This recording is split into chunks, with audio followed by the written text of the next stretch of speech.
Does everyone remember back in the November election campaign how Donald Trump campaigned day after day at all his rallies, telling people that Canada was the greatest threat to the U.S., that if he was elected, he would start on day one to fight back and correct the situation?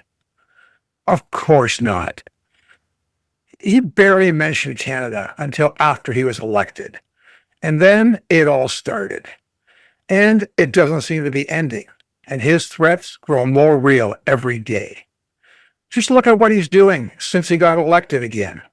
Ripping up trade agreements, slapping tariffs on our goods, threatening to redraw the border because, I don't know, he doesn't like it.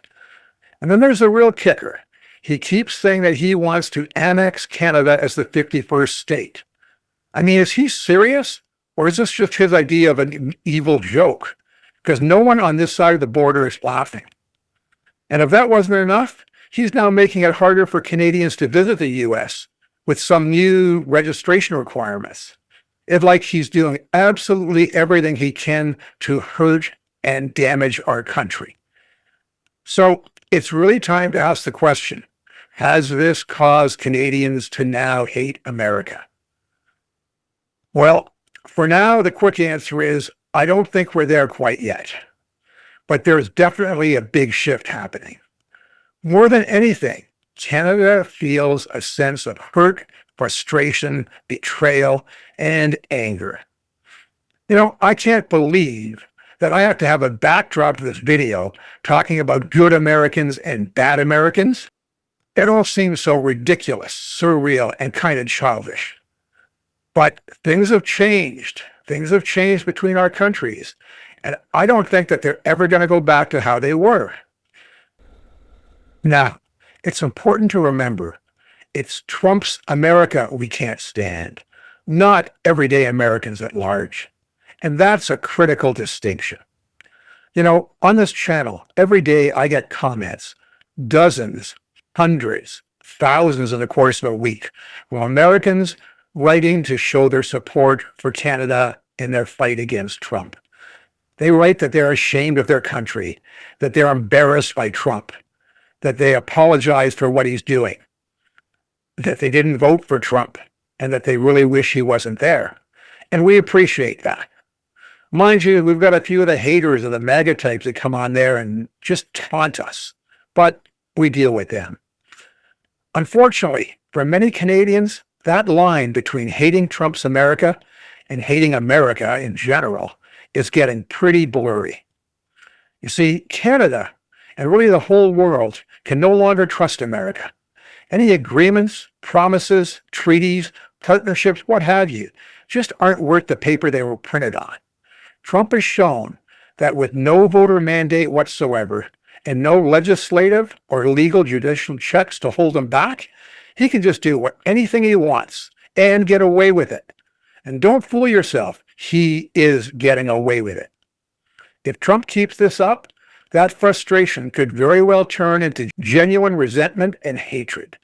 And his whole agenda is fueled completely by twisted lies and fabrications to gain the support of his followers and to give elected Republicans and Fox News hosts sound bites that they need to validate his actions. The really sad part of this all is it doesn't have to be that way. Canadians and Americans have always been good friends, close allies, and great neighbors. We've had each other's back through thick and thin. And I think that most Canadians and most Americans still want that relationship to remain strong. But Trump is making that a lot harder. And if things don't change soon, I'm not sure what the future holds. We need Americans to stand up and to fight for us and for themselves. And that means much more than just posting supportive comments or watching videos on the internet. You have a runaway madman who's trying to be king, and you have to deal with it. Believe me, the sad truth is no one is coming to save you. You have to do it yourself. In the long run, no matter what Trump does or tries to do to Canada, Americans are going to have it much worse. Your entire history and your very existence is being threatened. Come on, America, stand up against that tyrant and keep fighting. Canada, your friend, ally, and good neighbor, is here to help you and do anything we can along the way. Stay strong, America, and keep fighting.